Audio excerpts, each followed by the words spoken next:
Good morning, ladies and gentlemen, and welcome to a special edition of the Hardwood Nations podcast featuring a crew from the Balls in Our Court podcast, Kevin Carter and Cortez Paul. What's going on, fellas? I was going to wait for Cortez to go first, but geez, I'll go first. I'm doing good. It's a That's nice, awesome. it's a That's nice awesome, chilly, Kevin. nice chilly day. And see, I was going to be nice and let somebody go first, but since he wanted to be like he was when we first got on, nah, I'm going to go first. CL, thanks for having me. I'm doing fantastic. My partner as well, partner in crime. Glad to have him on. So I'm glad you have us on for this special event that we got this going on this week. Yeah, we've been working on it all week, and like I put out on Twitter, we're better together. We really are, and we have a good time with each other. Sorry, Bryce couldn't be on today because of work, but we will hold it down for him. Cortez Nah, Paul. Yes, sir. Last You want night, me to go ahead? last night I watched the a little bit. I kind of went to sleep in the beginning and woke up at the end. A little bit of the Rising Stars Challenge. Hmm. Kevin, were you able to catch a little bit of it? no. Okay. Can you guys believe that it actually got competitive at the end because they were trying to hit the scoring mark? Um, I was actually shocked by it that it was a competitive. All of the games were competitive because they did four different teams. They did a mini Yep. tournament thing, and it was hella competitive. I am shocked by that, and I think the All Star game is going to be similar, kind of like it was last year. Um, how do you guys feel about a competitive Rising Stars Challenge game? Because each game literally came down to the last shot, and your boy Cortez actually won the championship at the free throw line. So how do you feel Yeah. about the competitiveness of the Rising Stars Challenge this year? So I got to watch a little bit of it briefly. I had to work that evening, so whatever I can catch on break and uh, have my phone out when I shouldn't have, I was able to watch it. But I definitely enjoyed the new format. I like how they did, a certain amount of sophomores, a certain amount of freshmen or rookies. I don't know why I said freshmen, rookies, and then they also did a certain amount of G or four G League players a night that are up and coming. So that whole format too, it just makes good for the G League or the high schoolers that's going to come into high school and give them that kind of getting their feet wet, play against their competition that's going to play in pretty much next year or whenever years they decide to come into the league. Um, but I thought overall it was a very competitive game. It was very fun. The guys took it seriously. I know there was a few times I heard them mention about Team Barry where they was literally running sets. So Yes. you can tell that they was taking it very serious. So the format in itself, they need to go ahead and keep doing it that way. I like this NBA where they tinker some stuff. That doesn't work. This doesn't work.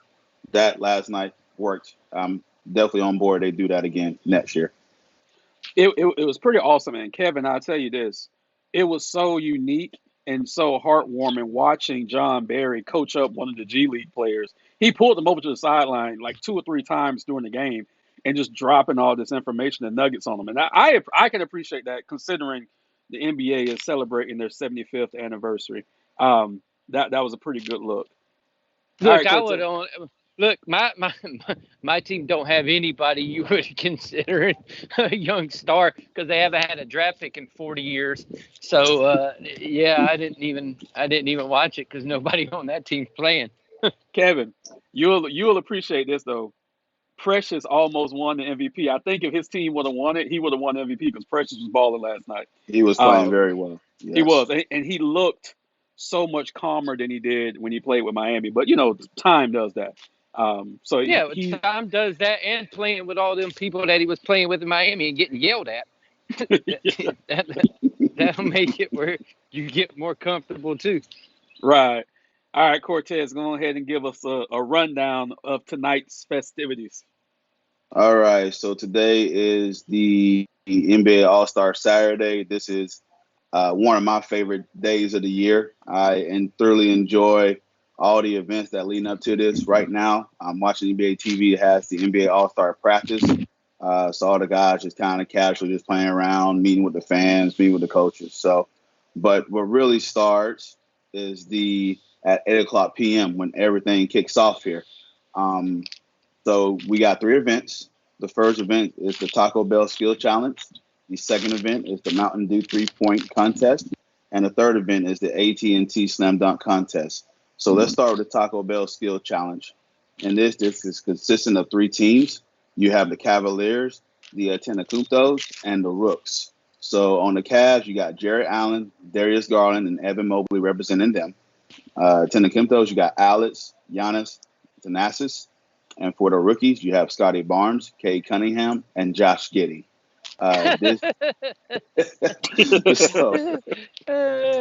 To break this down before I let CL and Kevin decipher this event, round 1 is team shooting, round 2 is team passing, and round 3 is team relay. So the whole things where they shoot, pass, dribble. It really focuses on that, and then the half court shot is the final step of the challenge. So, CL, this event, what you think about the teams, and how did you enjoy this event in the past in particular? I like the individual aspect of the event in the past, considering D Wade won the first 2 events. So I'm not sure how the team aspect is gonna work. When I heard the rumor about it like a month ago, I'm like, how the fuck is that gonna work? Look, we'll just have to wait and see. I do think it's cool that we have Giannis and his 2 brothers doing it. Mm-hmm. If it was me in charge, I would have a legend from the past added to the team because they can do skill challenge shit, right? Yeah, they can do that.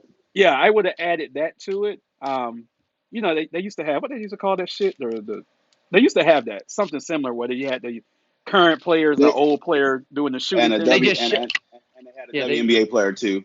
Right. So they had an old player, current player, and a WNBA player that did the teams, and it was based on the city or the team that they came from, or the city that they did. So yeah, they do some kind of point of that.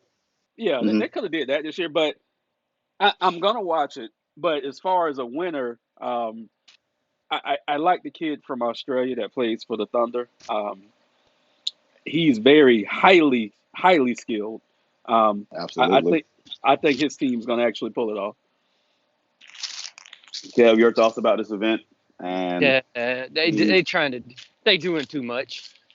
Just do the stuff like you normally did it and be done with it. Good God, stop changing everything. No one cares.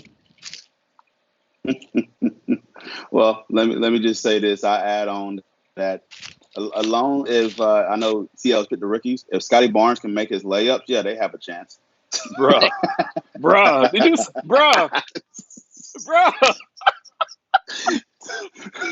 Toronto fans are in their feelings right now because this man missed 4 layups in this contest that they did last night. Kev, I know you probably saw the videos. And then the other guy missed 4 foot shots. I'm like, y'all are terrible. Yeah. I'm like, y'all getting paid, correct? But no. So back on topic, yeah. I actually like the team aspect. I don't know.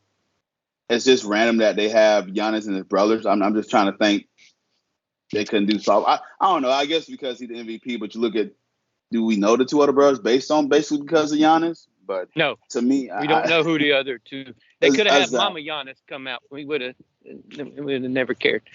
But I'm going with the home team here. I got Team Cavs. I really think that Evan Mobley is display his skill set here. Jared Allen, as long as he don't take no long shots. But as far as, I like Darius Garland to hit the half court shot. So I'm going with the Cavs on this one here. I like team. Wait till 3-point shootout happens. Which I'm going with Darius Garland. They have the best 3-point shooter on the court right here. I mean, you can get Cade in there too. He can hit a 3 as well, half court shot. But I'm leaning more towards I'm going with Darius Garland to hit that half court shot to send the Cavs in the win there. But listen, I know Kevin, I don't like to change it, but I'm interested to see how this works. If it doesn't work, hey, change it. But which they will, which we know. Yeah, exactly. They're equipped to doing that. So, but that's the skills challenge come on. But this has always been pretty fun to watch. I always enjoyed it. It's a good kickoff. I know they like a few times they did the bigs versus the guards and stuff like that. So that was always fun to watch anyway. So Let's move on to the next event. We got the Mountain Dew 3-point shooting contest. Let's see. So this is always a really fun contest to watch. It's always been one of the best one to watch recently. But of course, you go through the zones. You go through your zones, and then you pick one zone that have the Mountain Dew balls or these special balls that you hit. And in the contest, we call them money balls, Cortez. People that shoot 3-pointers, we call them money balls. Thank you for that help. You're welcome. You're welcome. I lobbed it up for you to get me right. I knew you was gonna get me right. I know you don't shoot from out there much, but us guys that do, we call them money balls. It will always be the money ball. Always. Exactly. They're always money balls. They're no freaking Mountain Dew. They're money balls. And when they go to, it's called the money rack. That's what I just got to pay homage to the sponsors. That's all. We don't get paid. No, we don't we have don't to get say paid for Mountain that. Dew. Yeah, No, we don't have to say Mountain Dew. Fuck all that. We're calling crap original. Yeah. We're old people. We call it like we remember it. Oh, man. All right. Here is the 8 that are in this competition. Desmond Bain, Luke Kennard, Zach Levine, C.J. McCollum, Patty Mills, Karl Anthony Towns, Fred Van Vliet, and Trae Young. Let's go with Kev. Kev, give me your thoughts about the field. What you think, Mr. Shooter? Don't like the field. I think it's there's like, okay, nobody that really shoots like consistently or that you think is the 3-point shooter are in this competition. No Currys, no freaking even Duncan Robinsons, even though he sucks right now. But we're not doing that. It's just I'm going to do it because I can. But it's just the field doesn't wow me like it has in the past. It doesn't have that, that like we've had that umph these past few years. It doesn't have that umph. Mind you, we'll probably have a couple of guys that'll go off and they'll make it interesting, but it just doesn't have that umph like it used to. The whole Saturday night to me this time doesn't have that umph like it used to. Who you been choosing to win, Kev? I don't care. Listen, I'm gonna go with the odd man completely out. Let's go with Karl Anthony Towns because he's that song. One of these things just doesn't belong here. That's. Oh man! All right, CL, your thought about this contest and the shoes that we have in here? Yeah, I mean, Saturday night for me represents like the youth of the league, but sometimes it is fun where you have more established stars in some of these competitions. So I get 100% where Kevin's coming from.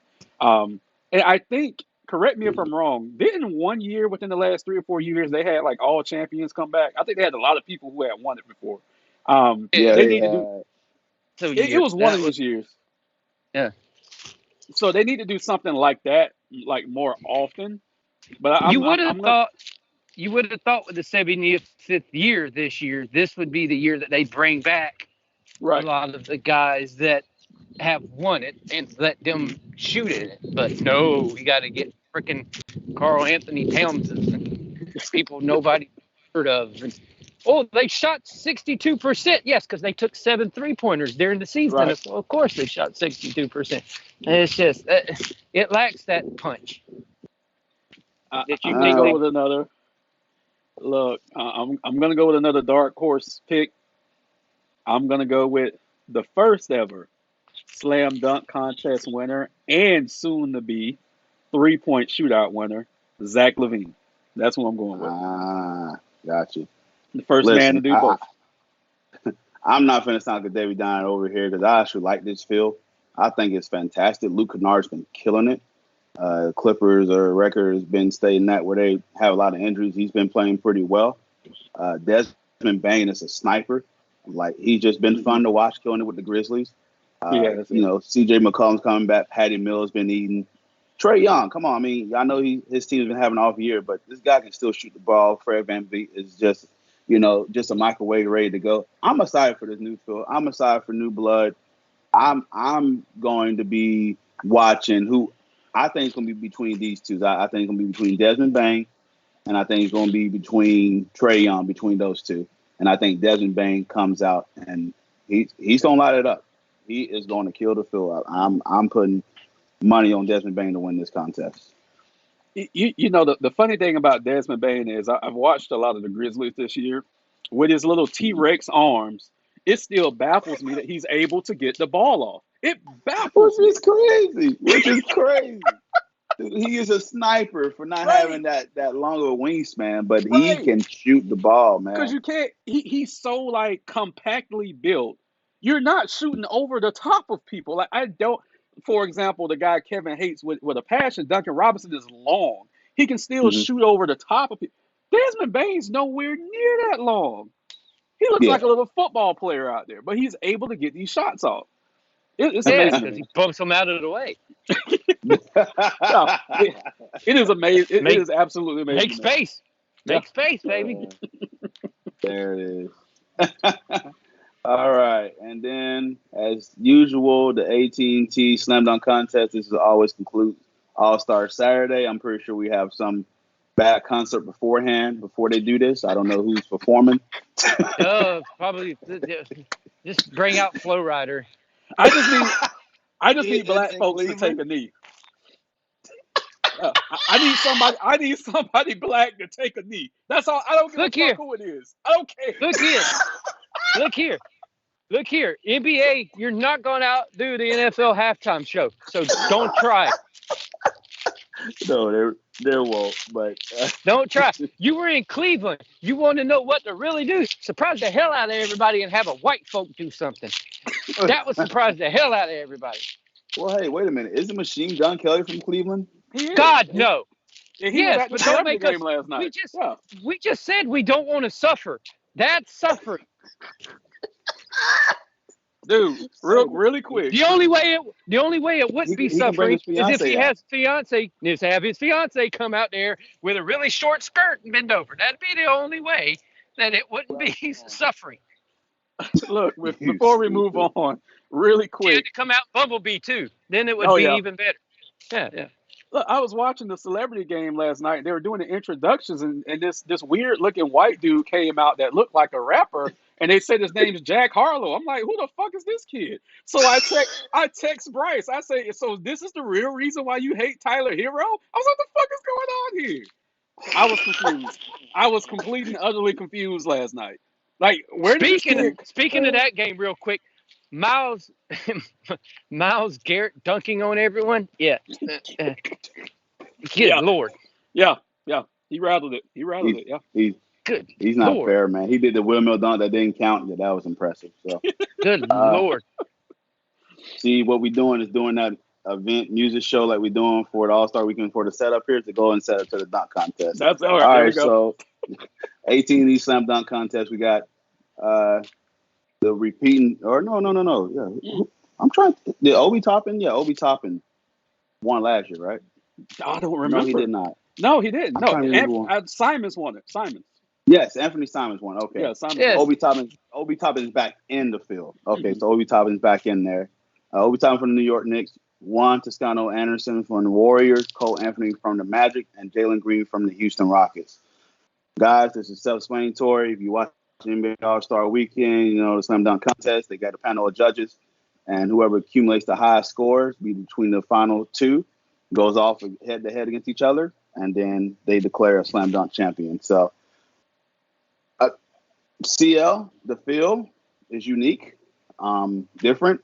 But if you watch some of these guys tape in high school, and they was high school phenomenons and stuff like that, Green and Cole Anthony being that, they got a lot of tape on these guys dunking. Obi Toppin is a powerful dunking.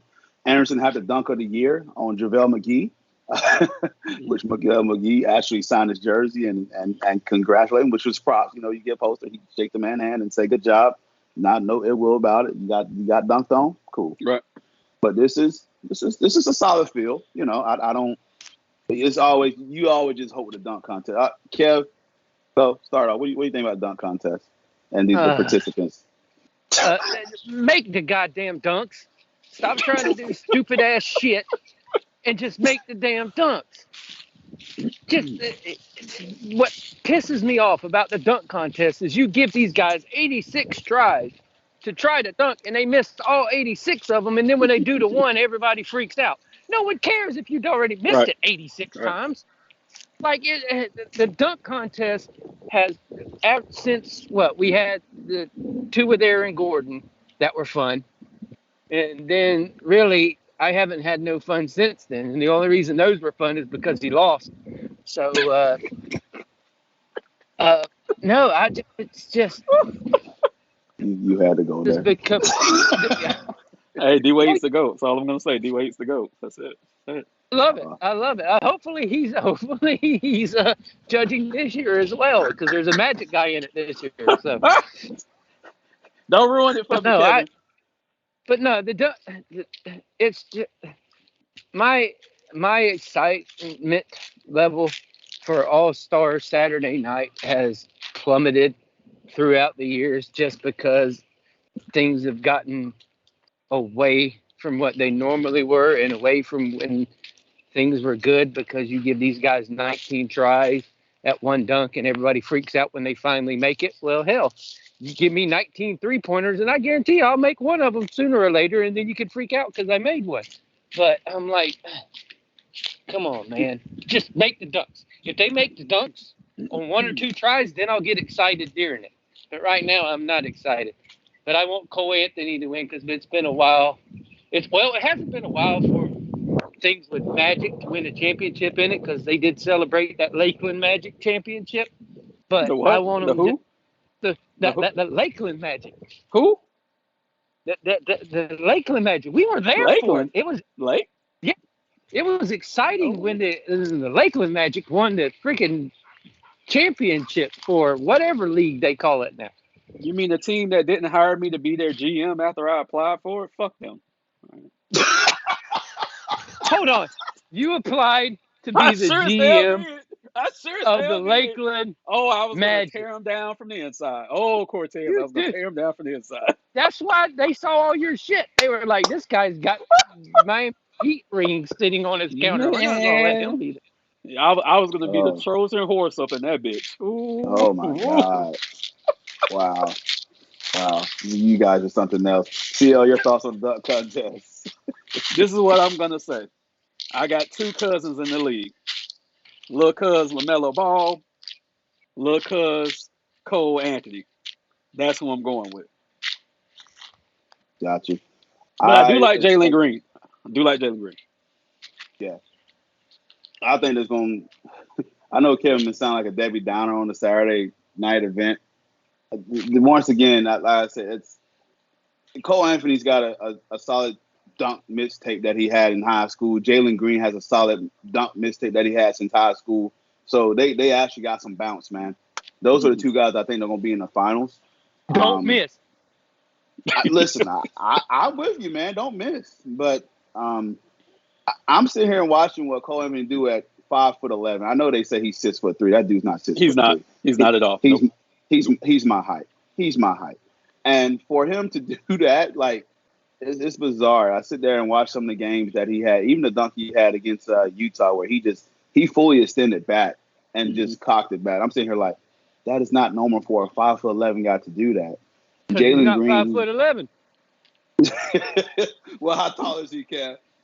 Is he shorter than that? He ain't 6'3", because I saw Suggs standing next to him, and Suggs was towering over him. Yeah, He ain't 6'3", but he's 5'11". He's probably like 6'1", he's maybe. probably 6 foot 6'1". Yeah, I'm just with shoes on, but Greg wasn't that tall. With shoes on. Well, Cortez, in basketball, they have their shoes on. So you have to give them the inches where they have their shoes on. That's what she said, Kev. But anyways, I'm not gonna go there. If you're wearing shoes while you're doing that, that better be for traction. Anywho, so I'm thinking. There's been rumors, because I know within the imagination that Cole Anthony is supposed to be bringing out his dad to do something with him. So I know that's been kind of floating around Twitter, Magic Twitter a little bit, that he may bring his dad out and And his dad had been like, I'm not going to tell you what's going on, but something may happen during the dunk contest. So wouldn't be Yeah, surprised. something where it's going to take us 17 tries to get it right, but we'll probably get it right. It might be something to that because I haven't seen Greg with all this coverage this weekend. I haven't seen Greg, so yeah, it might be something to that. Yeah, exactly. So, also, I like Juan Toscano Anderson as a dark horse. Obi had his chance last year. I don't think he's gonna go. He won't advance. But like I said, I like Cole and Jalen to represent the two. We still don't know who the judges are yet. Right, But right. as long as it ain't D-Wade and Shaq, I think we'll be all right. Nah, see, there you go. See, I hope it's D Wade, Shaq, Chris Alonzo Webber. Mourning, Alonzo Mourning, Tim Hardaway. Keep it going. Chris Webber, and Lisa Leslie. Not a Magic favorite bunch, and some of them like who is the Magic? So or Cheryl Miller or somebody like that. Oh yeah. So I got CL and Kev here, two of the biggest Heat fans I know here. I'm one of the biggest Magic fans. I'm solo because Bryce had to work today. No, you're not one of the biggest Magic fans. That guy with the tattoo is. Yes, I will give him that. Even though people was having and it was stupid. They were just showing, I'm the biggest Magic. Dude, it doesn't matter. We got like 15 fans. Stop.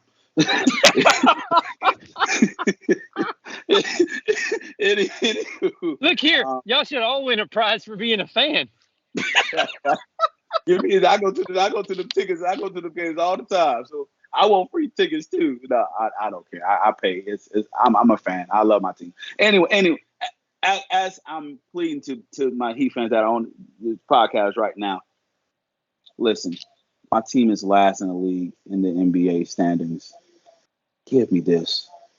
Give me Cole Anthony being the slam dunk competition champion. You didn't hear what I said earlier? I wanted you to win so y'all have something to celebrate. Did you hear Kevin? Did you hear Kevin mention Aaron Gordon? He was a loser. He mentioned his name. He even mentioned the winners. He mentioned the loser. Twice. Give me this. We didn't have Dwight Howard won a slam dunk contest with a Superman costume. Give me this. He didn't even up to that. It wasn't a dunk. Yeah, it was not a dunk. It was a thunk. Well, Cortez, thank you.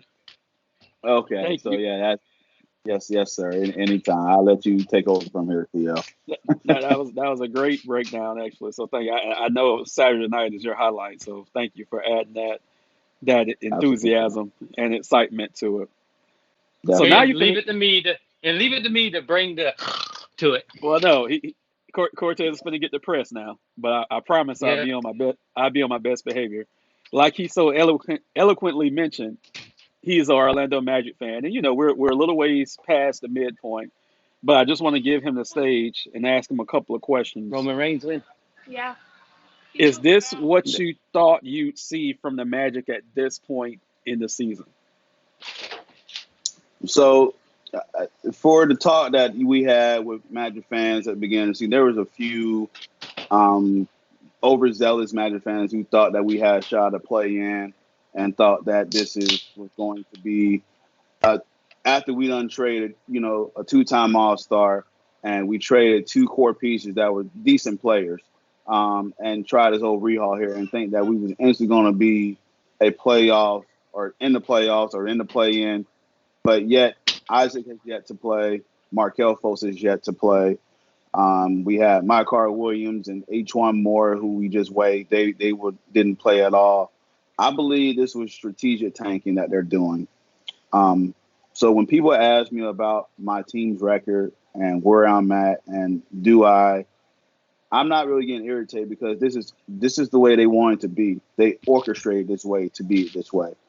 They obviously see some chance to get a top 3 talent in the draft and try to get another piece that can be either for an asset or a piece of the team or a core. So I'm with that. Listen, at the end of the day, the Magic have set themselves for success with building the team as far as getting the assets, getting draft picks, and put opportunity that way. If they do see pieces going forward as a core and pieces that is far as getting a disgruntled star, that's where we're at right now. So I'm totally okay. I'm totally fine with what the Magic are doing. Um, I'm already looking at Chet Holmgren. I like Jabari Smith. So I'm already tuning in to college games and just kind of looking at who is going to be the next piece in this puzzle. Now, there's not a star or a franchise chasing talent in this draft, but there's someone that can help you on the route to be a better team. And that's kind of where I'm at right now. I'm not disappointed. I mean, I'm not mad at it. The only thing I'm really disappointed about is that they weren't just clear about Markel Fultz and Jonathan Isaac injury. As soon as they got extended, that's where we got video updates of those players, particularly in Jonathan Isaac. And then since then, they got that extension. Nothing. Hmm. So I want to I'm I want kind to of ask you. go ahead. I want to ask you about that extension because me and Bryce had a friendly joust over that extension. I felt Mhm. like it was too long. Um, 4 years to me was just a bit too long. I thought it could have been at least 2 years. How did you feel about the length of their extension?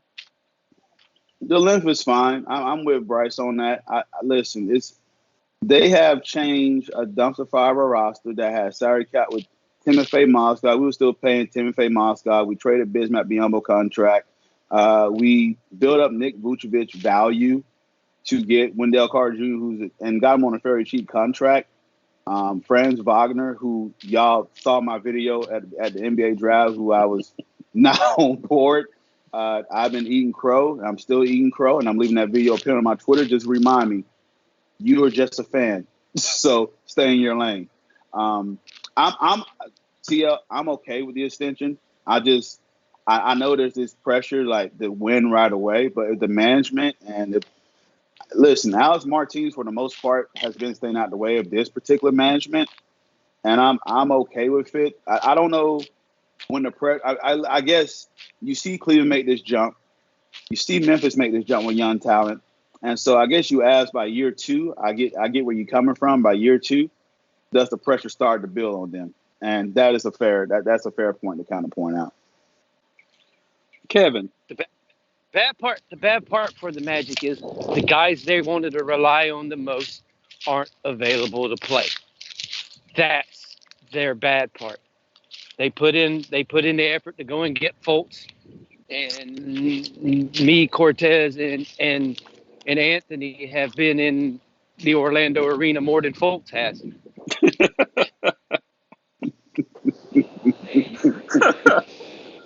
They did all this stuff with Isaac, and again, we've been on the court more than he has. All we had to do was go down there and just stand on it once, and we've been on the court more than Jonathan Isaac. Bad Isaac part is Isaac is more on Fox injuries. News than he is on NBA court. He's worried about his political career than he is about his basketball career. So I'm really kind of over Isaac to be honest. and I, What I you want to get? touch on That's I what want you to touch get for on that drafting though. a guy from. That's what you get for drafting a guy from FSU. I want to touch on that just a little bit because again, I got to give him a shout out because he's my partner. Me and Bryce has talked about this too, where Ice told him I don't think Isaac is all in basketball right now, and there's necessarily nothing wrong with that from his side of things. But from the Magic side of things, as much as the fan base loves him, I do see a problem there. How do you feel about You've that, been, Man, Cortez? they've invested but money into him to play basketball, Hmm. not to preach. Preach, okay, cool. I'm cool with everything that you do outside the field, but you have to do stuff on the field to make anything relevant. I don't care how much somebody is likable. Availability is the biggest asset that you have, and you are not available. Yep. That's CL the to answer your problem. That's the problem with Jonathan Isaac. Cool, you're doing all this cool stuff off the field or off the court and everything like that, and you're making it be known. That's great. But as far as basketball relations go, it's not been a good look for the Orlando Magic so far when it comes to Jonathan Isaac. so to answer your question, CL. Listen, Jonathan Isaac is a fantastic person. He means well. He does ride community. I mean, listen, at the end of the day, what his beliefs are and backgrounds are, that's his and his own to own up to. Um, but, to go ahead and do around this parade, and we get it, man. We get it that you stood up for a reason and you're against the vaccine and everything like that. but to keep making these appearances, we know more about what's going on about your book, what's going on about your stance, than what your rehab are. We get these little tidbits of basketball videos, and I'm more to the point that if we go moving forward with Franz, WCJ, and a draft pick that could potentially be Chet Holmgren, I'm okay with that. Like I'm not even fitting eyes in the piss. I know you mentioned to me about the Fultz thing. I'm more over Isaac than I am Fultz. Got it. Yeah, look, all those moves that we suggested, even the ones I did and the ones you did, they didn't do at the trade deadline. So that tells me right there, the team that they have is the team they're going to go forward with into the Mm-hmm. offseason. The Oh, last, when they didn't make no moves, they were breaking out the Sherman. well, yeah, we just thought, because I know Cortez was looking at it like, I think Joe Ingles and things. Riley loves it when we talk about the Magic, apparently. But we were talking about how the Magic could add cap space by acquiring expiring contracts, and they did none of that. So it was just like, okay, what we are is what we are. My only issue with the tank is I have two issues. One, you guys have tanked before. Mm-hmm. Two, once you have a plethora of young talent, you can't keep that talent together for long. At some You're point, right. you're going to have to make moves. So, like you said, it Hmm. could be Isaac, even though I think it should be Fultz and Isaac. You're fine with keeping Fultz and getting rid of Isaac. You can't keep, at some point, you got to make a splash because you can't keep building Yeah. through the draft, building through the draft, building through the draft because rightfully or wrongfully, these assholes are going to start asking for max contracts and they won't be warranted half the time. So, you already know how that's going to go. Well, Oh yeah. and the big thing about building in the draft, like nowadays, is you do not have that guy that's going to come in and change a franchise. Mhm. You just don't have that guy that everybody's look, we're going to focus on this guy and he's going to change our franchise around. And you haven't Mm-hmm. had one of those guys for a few years. Guys Yeah. that have been out of the lottery have been having more of an impact than guys that have been in the lottery. Yeah. And Yeah. it's just bad when the how the NBA has worked itself now is it's become that buddy system, and you have to have that buddy that can draw in that other buddy so they can join up and play together. And if you don't have that guy that people are going to be friendly with and they can get together, it's a hard road. Yeah. Listen, Yeah. I'm on board if you do they end up moving Fultz and Isaac, but I'm just interested to see Fultz playmaking ability with this team because Jalen's still improving on that aspect area, and Cole is more of a scoring threat. And I'll be fine with Cole and Jalen starting going forward, but if that's what the Magic want to see what they got in Fultz, I'm totally fine with that. But Yeah. I'll let y'all. I know you gotta go talk about your Heat, so. Well, Hard folks can't shoulder all of it. And see what I did there? just to put a cap on it, the Magic have recently in recent games actually experimented with something I suggested, which was a playing a lot of three guard with Fultz, Suggs, and Harris, and it actually looked pretty good. So that could be an avenue to slide Fultz in there down the road, and that's where his Just Yeah, playmaking could I'm stand over Mo out. Bamba, so yeah, just put him on the bench. So I agree with that. Less Mo Bamba, the better. So I get yeah, best best thing you could do right now is give all their young guys experience. Let them yep, play. Mhm. Let them play. And that's hmm the best thing they could do. Stop worrying about your Mo Bambas of the world that are terrible and other people that are on that team and focus on your young guys because you're going to have to that's what you're going to have to work with. And you're going to have to find out sooner rather than later if they're going to be the future of your franchise. And Right. right now, just do it. It's the time. Just go ahead and do it.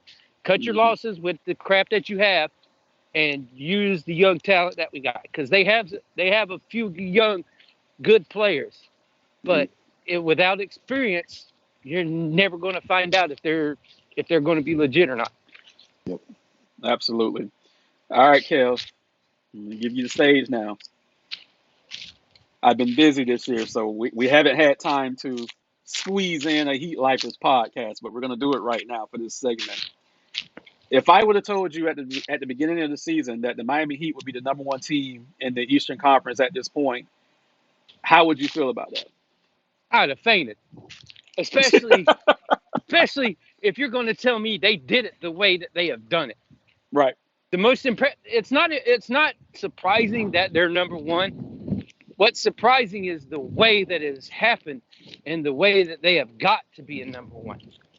With playing guys that like no one even thought to put on a team, and then as soon as they put them on the team, they score 20 something points and they win a ball game against good opponents. That's the surprising part to me, is that they went out and they were able to succeed with their starting five that they want to be their starting five, only playing what, 12 games together? It's like It's 16 now. 16 now. I Yeah, remember 16, once yeah. it was 12, but Yeah, then I yeah. know lately they've been playing together. But that's been the surprising part for them. And they still got guys that are going to come back that they'll be able to insert and get in before the playoffs for a playoff run. That's what's been shocking to me, is the way that they have done it. Cortez, how surprised are you that the Miami Heat are the number one team in the Eastern Conference? Listen, the Miami Heat look good, man, and I thought the moves that they made was for the short term to kind of get themselves in a championship run, but I kind of worry about the long term outlook. But whenever you got this much talent here together, you need to go ahead and try and make a run now. And this is actually a good chance for them to try to win the title because there's no clear cut favorite. I mean, yeah, I know at one point everybody looking at Golden State. Phoenix is probably the one right now because they're just playing ridiculous right now.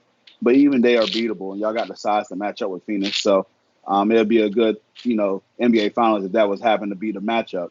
But this is the chance that you got for. You got a field that's wide open.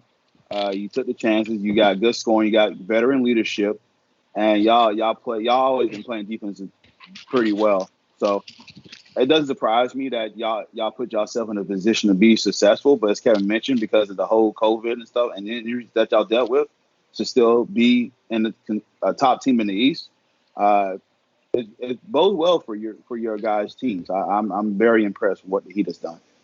They've legit took the Los Angeles Rams approach. Yep, Yeah. absolutely. They have filled it. They have so much veteran talent that they have put together, Mm-hmm. and then they've mixed in that youth and guys that at least have a little bit of experience, and they've meshed it all together. And they still got one more piece that they got to mesh in at a later date. But it's just been it's been crazy the way they've done it. I'm shocked that the way that it happened, in all the injuries and everything. I'm not shocked that they're in first. I'm just shocked at the way it happened. I'm shocked that everybody blow them. That's what I'm more shocked about. It's also a testament to one of the top 15 greatest coaches in the history of the NBA, and Eric Spoelstra. It's huge testament to him, with his offensive tinkering, as I like to call it. He is a mad scientist out there on the court, and as of right now, the best coach I've ever seen in my life. And that's huge for me to say because me and Kevin done seen a lot of coaches. Um, One thing I'll say about Miami is I'm just going to make a prediction. Us acquiring PJ Tucker was a shot across the bow to the Milwaukee Bucks. We will have our rematch in the Eastern Conference Finals this year, and may the best team win. But acquiring PJ Tucker and adding his toughness alongside of Jimmy and also alongside of Bam, who's been playing phenomenal since he's come back from his injury. Because God knows I ripped Bam to shreds last season for his lackadaisical playing style, but he's bringing it now. Um, I Played think that was soft a last. huge get. What's up, Kevin? He played soft last year. I'll say He it. did. Yeah. Yeah. He this year Yeah. he's much more aggressive. Mhm. He's shooting as many jumpers as he used to, and he's aggressive like he should have been. And I think a lot of that is from the toughness being rubbed up on him, especially with Tucker coming in, like you mentioned, and Butler being able to play. And you've had a lot of other guys that have been stepping up at certain times, so it gives him more reign to be able to go and take it to the hole more often. Yeah. Yeah. So great season by the Heat. Like I said, the Heat and the Bucks are going to be in the Eastern Conference Finals, and may the best team win. But I'm pretty sure that team is going to be Miami. Um, so we're going to That jump to our Go ahead, Kevin. So that changed from the beginning of the year. Yeah, yeah, yeah. Look, we don't have the time to get into that clusterfuck on the No, Brooklyn. no. Everything has changed since the beginning of the year conversation. Ooh, we don't have the time to get into there. Oh, or the Lakers, yeah. Look, I put on Twitter. I said me and Bryce were wrong about the Lakers, but we were right about Brooklyn. So we 50-50 right now. I take it. Yeah, we're 50-50, but I dang sure was right about the Lakers. I told y'all asses. Hmm. I think we all was So on the board that we did. We agree about the Lakers. So, but I'll let you yeah, But continue to I'm not. we I want to don't talk about count. Lakers. They're just batting themselves. They're a dumpster start fire. That's all we need to say. Street clothes is back to being street clothes again.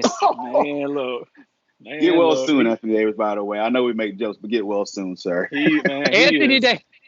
Anthony Davis is skinny Zion Williamson. his stock has plummeted. All right. So for our last topic that's very near and dear to my heart, the NBA is celebrating the 75th anniversary. All three of us were lucky, of course, to be around for the 50th anniversary of the league, and hopefully we'll be around for the 100th anniversary. I'll be 65, Kevin will be like 85, Oh no, Cortez will that be like 50 something. I'll be 106 when that comes around. So tomorrow night, during Yeah. halftime, the NBA is going to have all the living players who can I'll be who can 69. you'll be 69. They're Yeah. they're going to have all the players who can come there. So I don't know what the exact count is. I think we've lost about 10 players since 1996 when we celebrated the top 50. I want to ask you guys this question. I'm going to start with Kevin because he's the oldest. Oh shit. When did you fall in love with the NBA? Let's see. When I fell in love with the NBA was probably right around 83, 84ish, well 84, 85ish. Because I was little kid. I was still little at the time. I was 7, 8, Mhm. and I happened to watch a dunk contest Oh wow. where a was floating in air, and I've never seen someone float in air like I did this. And I seen it on a bunch of games that I was watching off of this channel called WGN that we got on every cable network that was from Chicago. So I watched a lot of games where this guy was just come out with these cool shoes on, still had a little bit of hair on top when I saw him, and he just things that you've never seen before. And that's when I fell in love with the game of basketball. So if you ever want to diss Michael Jordan, don't try to do that shit around me. But Cor- that's when I fell in love. Watching Michael Jordan made me fall in love with the game of basketball. Then I got to witness Larry Bird, Magic, and then I got to grow the amount of people that I appreciated their game. Hakeem Olajuwon, not Patrick Ewing, fuck the Knicks. Um, but guys like that, I fell in love watching those guys play basketball and play basketball the right way, not this way that people are used to watching it now, but playing it in that kind of style. And that's when I fell in love with the game of basketball. I fell in love with the game of basketball probably right in the prime time to fall in love with the game of basketball. Cortez, when did you fall in love with the NBA? Man, I've been a fan. I love the '90s, man. '90s was great, especially for NBA basketball. At that time, I was probably at least about 8 years old when I kind of remember the movie Blue Chips Mm. and Penny and Shaq. And then once I realized we have a basketball team here in Orlando, holy crap! And so I just remember just growing up around here, everybody had their players that they followed and stuff like that. My next door neighbor was a Miller fan, so we'll be back in the backcourt. He pretend he was Miller. I pretend I was Hardaway. Um, then we have our player, one of my buddies across the street here, pretend that he was Scottie Pippen. You had another one that pretend that he was MJ. So we just do all these little imitations of that, and we had our certain variations of people who we followed. Um, And then, my first heartbreak where, Shaq decided to go to LA. And that was the first choice that do I follow Shaq and go be a Lakers fan, or do I be a Magic fan? Because this is when Shaq left for my birthday. When this happened, I was 10 years old. I turned 19. My dad walked into the room and said, "Hey, by the way, son, happy birthday." Oh yeah, by the way, Shaq is going to LA. And he asked me a question. He was like, "So you gonna be a Lakers fan with me, or are you going to be a Magic fan?" I said, "I'm going with the home team," even though I was in tears and it hurt. You And should have ever left. since that, But you shouldn't have, sometimes, because then you would have been a Lakers fan. So no. Well, he would have had some rings though. Still, well, man, dang going rings, man. But no, I'm jumping super. a bandwagon. Oh no. No, and I think that's what kind of built my character up, is sticking with your team. And as painful as it's been to be a Magic fan, I'm definitely proud to represent them anywhere I can. I know I love the game of basketball. I know that it has changed over decade to decade. And I know a lot of people saying that it ain't the same, but for some odd reason, I continue to watch because I love watching it. I love watching the growth. I love watching what these kids can do now. It's crazy that we call them kids now when we were just growing up and watching this just 2 decades ago. But I love the Right. game, man. Now we do content about it.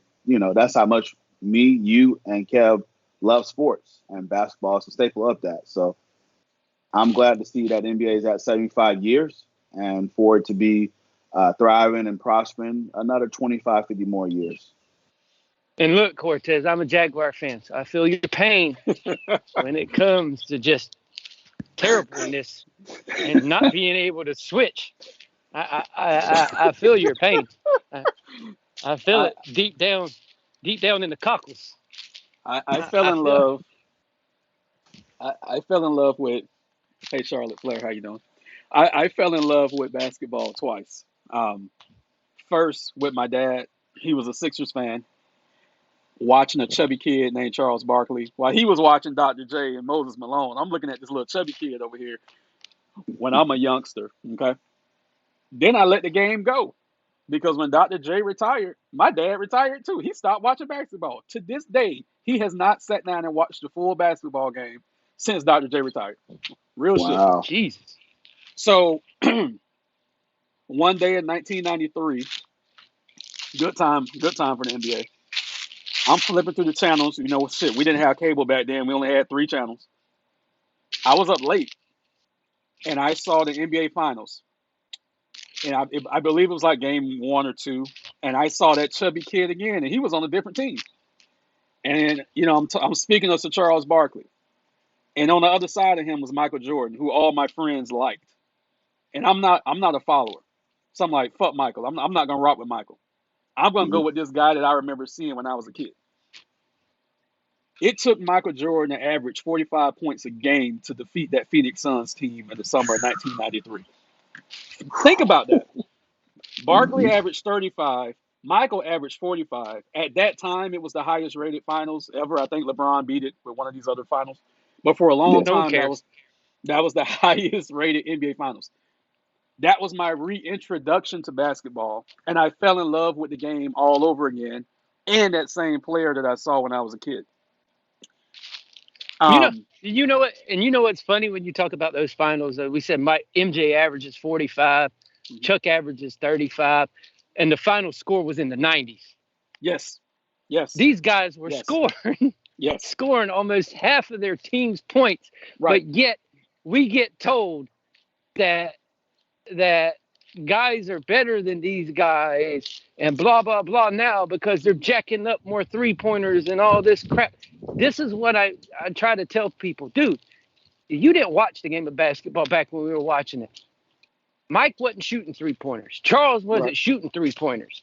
These guys were going mid range, getting the ball into the hole, getting it, taking the ball to the hole, going to the free throw line because they were getting clobbered, not because they were faking it and then getting hit from behind and going, oh, my back, and laying down on the ground and acting like they're convulsing because they're dying. These guys were doing it without 3-point shots. Hmm. And it befuddles me to where people, the game the game back then the game was sacred. Like you didn't do certain things. You didn't do things that people viewed as wrong. Well, the Pistons did, and they did it for years. But Right. that game was viewed back then. Now, if anybody tried to play the game like that nowadays, there'd be a full-on riot. And Yeah. it's just tell people, you go back and watch old basketball, and then watch today, and you'll appreciate the evolution of the game. Because I appreciate the way the game has evolved. I don't appreciate the way the players are playing the game, the way it has evolved. Because now it's become touchy-feely, icky, like people don't do things like the way that basketball was intended to do things. I appreciate the way it's just some people, the way they do it, I just look at it and go, ugh, good God. Stop shooting a three-pointer every time you come down, especially Yeah. when you're shooting 2% from the three-point line, Jimmy Butler. Stop shooting a three-pointer. He was gonna make one, goddammit. He said he was gonna make one, and that propelled us to the win. And that propelled us to the win. He needs to stop. Just stop. There would be no Jimmy Butler slander or Russell Westbrook slander on this podcast. Russell Westbrook could have Lord. built me a new house this year. Cortez, I feel your pain, and I'm going to tell you why. I'm going to wrap it up with this. I wanted nothing more but for Charles Barkley to win a championship. That was my ultimate goal in life, and I saw him lose in that series, and then I saw him get close again in '97, but they lost in the conference finals to a bullshit John Stockton three that was set by an offensive foul by Karl Malone that they didn't call. Okay, let's just get on that. That happens a lot in Utah. At that time, I didn't think that I would see my team win a championship. My friends told me, they said, Charles is old. Charles is going to retire. You need to pick another team. They all wanted me to pick the Orlando Magic. I told them, I said, okay. The Heat were playing the Magic one night. I said, okay. If the Magic win, I'll be a Magic fan. If the Heat win, I'll be a Heat fan. What they didn't know was I had been watching the Heat secretly, and I knew how good the Heat was. The Miami Heat won that game, and then I became a Heat fan. But it was that close to where if I would have kept my word, where I would have been a Magic fan, and I still would have been miserable to this day. So it was fate that brought me to Miami. See, because I was always Bulls because that's what we got to watch on TV. That's all it was. We watched on TV. Then the first team to come to Florida was Miami, and I was like, sweet, we got a team in Florida. I'm going to root for them too. So I rooted for the Heat. I had the Bulls and I had the Heat. I was a kid back then, so I could do whatever I wanted. Then Mike left. Not the first time, but the second time. Mike left, and then it was all Heat after that. But I'm like, I still appreciate everybody we were talking about 75th year anniversary, NBA. I appreciate all the pioneers of the game that came. Yep. All of them. Because I'm a historian of sports. I like going back and I like appreciating the greatness from players that people forget. People that don't get mentioned in GOAT conversation. Like Kareem, Wilt Chamberlain, Magic, Harry. All these guys that people forget about. That when these conversations come up and you blasphemy put James Harden above some of these other people. You say James Harden was a better player than Dwayne Wade, and he's up there with Michael and Kobe. What the hell are you watching? Like, there was guys in the 80s that are better than James Harden is right now. There's guys in the 90s that were better than James Harden. Reggie Miller was a better shooting guard than James Harden is. Want to argue with me about that? You can't. Reggie was better. Reggie was James Harden before James Harden even existed. And Reggie played defense. So I'm like, come on, guys. I was like, you need to go back, and this goes forever. They need to go back and appreciate the greatness of the people that came before. And it's very rarely that any of these guys appreciate the greatness that came before. To where we are putting some of these guys on this big, gigantic pedestal, where because half the people that are watching basketball now didn't watch the people that came before and know exactly how great these guys were. Yeah, because what they do is, and this is the fatal mistake that they make, the NBA isn't baseball. You just can't look at the stats and tell the full story. These kids don't have a clue of what the eye test is. These kids don't have a clue of what an impact certain points can make over someone else. So, for example, Vince Carter scored a lot of points. Is he one of the greatest players in the history of the NBA? Absolutely not. His points No. wasn't impactful. None of his stats were impactful, for that matter. But you take someone like you said, like Reggie Miller, his shots were impactful. Those moments that we remember in time for Reggie Miller were one in the playoffs, 2-game winners, 3 doing finals runs. Mm-hmm. James Harden can't say that. He Nope. disappears in the biggest moments. And that's what stats won't tell you. So you can look at James Harden's stats and be like, oh my God, his stats are better than D Wade's. But the eye test will tell you that D Wade is a hell of a player. What have I told Cortez? And you completely know how that. What did I tell you about stats before? When everybody brings up these war things and all this other stuff, I said that shit don't matter. What matters is when you step foot on that court, are you going to do what it takes for your team to win that game? Sure, you could have a war of plus whatever. You just happen to be on the floor with greatness. Right. You could be an ass player and have a great war. That doesn't mean you're a good player. I'm like, stats are the biggest fraud when it comes to evaluating talent as greatness. Sure, you can score all of these points, but have you done anything to help your team win in a team game? Or are you just about going out and doing every single stupid thing for yourself? Because if you're not helping your team accomplish anything, then you're not great. You're good. You're not great. Is what you do for a team. Good is what you do for yourself. We're going to wrap up with one last question. I'm not going to trigger Kevin, so I'm going to throw it to Cortez. LeBron James is 2 years away from breaking the NBA's all-time scoring record, but ESPN decided last week to combine his playoff numbers along with his regular season numbers to crown him this year. Cortez, how do you feel about LeBron James having scored the most points in the history of the NBA? The Clutch Sports send a paycheck. That's all I gotta ask. Why they gotta spend it? Every time you gotta spend something for LeBron and the positive like to make him look like that. Regardless of the fact, it is still gonna be hard to catch Kareem Abdul-Jabbar unless he stays in the game.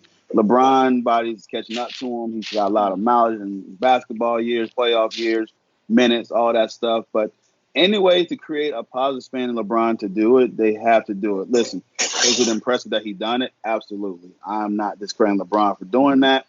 But why are we spending it this way that we got to put them combined? Right. It was a different Right. play game, and it's totally different. I don't get it. But It caught me off guard. When you I want Kevin to saw sign it, off on this? I was like, we're doing this already? Y'all couldn't wait for 2 more years? I was like, No, man. No, it's ridiculous. And I'm sure we let Kevin sign off. We'll be here for like 5 minutes. But Kevin, you got 2 minutes. Do what you got to do, bro. Easy, positively simple on my part. How many more 3-pointers has LeBron than any other person that's ahead or that's like right behind him on that list? From Carl, from Michael, from Kareem, many of them. How many more 3-pointers has he taken than all of them guys? That's a good point. That's a fantastic point. No, it is a good point, man. Yes. It is a good point. Over 2,000 more 3-pointers than anybody on that list. Mm-hmm. Put Michael Jordan in the game today, and the man would be leading the scorer in NBA history by at least 3,000 points because Michael would develop a 3-point shot. Yeah. Because he was that invested into his craft. The pace of game, the rules changed, no hand checking. There's just so Michael much Jordan would have killed. Michael Jordan would have killed people now. Michael Jordan it's ridiculous. Stop. It's a spin, man. It's a spin, and They know what they're doing, man. Anything to make LeBron look. And listen, LeBron is a fantastic player. We don't need to puff him up any Yes, more he than he is. needs to. He's a fantastic player, but we need to stop doing this, overvaluing what he does. He's great at what he does, but stop it. Dude, He's I good was shocked. to I be wasn't do, ready for it. to be doing to be. Oh, I know I was ready for it because it's the all LeBron James network. Yeah, But yeah. Yeah, dude, they during football ESPN. season they're the all Patrick Mahomes network. During basketball season they're the all LeBron James network. So don't want to hear nothing about it. And if Aaron I was and like, if Aaron Rodgers leaves Green Bay, ESPN is going to be there all Aaron Rodgers network because they're going to follow him wherever he goes. But Yeah. but this is where I just talked about. Stats are that ultimate thing to where people, well, look at what he's done. And that's how you define greatness. Look at all the stats before you define the greatness. Right. That's all I'm saying. Look at all the stats and look what the people done that came before him and look at the way they did it. And you'll see with the evolution of the game of basketball, just because you've shot 2 to 3,000 more 3 pointers than somebody, of course your stats are going to be like they are. Steph Mm-hmm. Curry's going to be one day just because he shoots all 3 pointers. Mm-hmm. It it's stats lie, but Steph has always also made some big shots that when he needed to keep that make the light. big I got shot. to show for it. Appreciate it. I can't, I don't deny how good they are. You can't.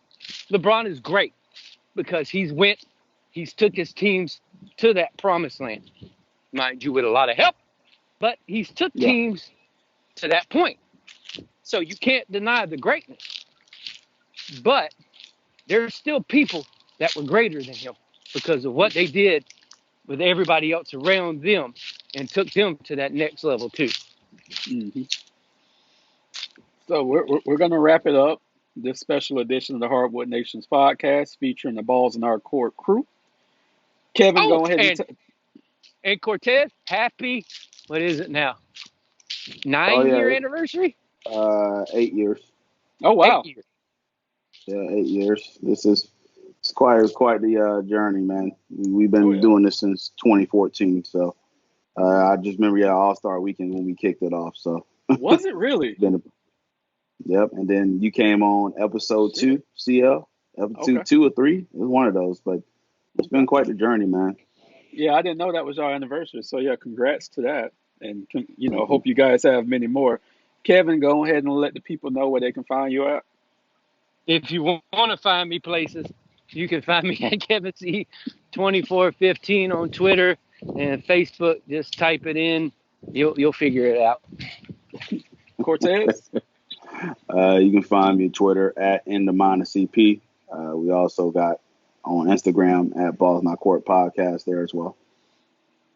Awesome. So thank you guys for taking the time out to join our podcast this week. We will, of course, have you guys back on again soon. And everyone be safe. You can find us at Hardwood Nation across all platforms: Twitter, Facebook, Instagram, YouTube, all that good shit. Everyone enjoy their All Star weekend, and we are out.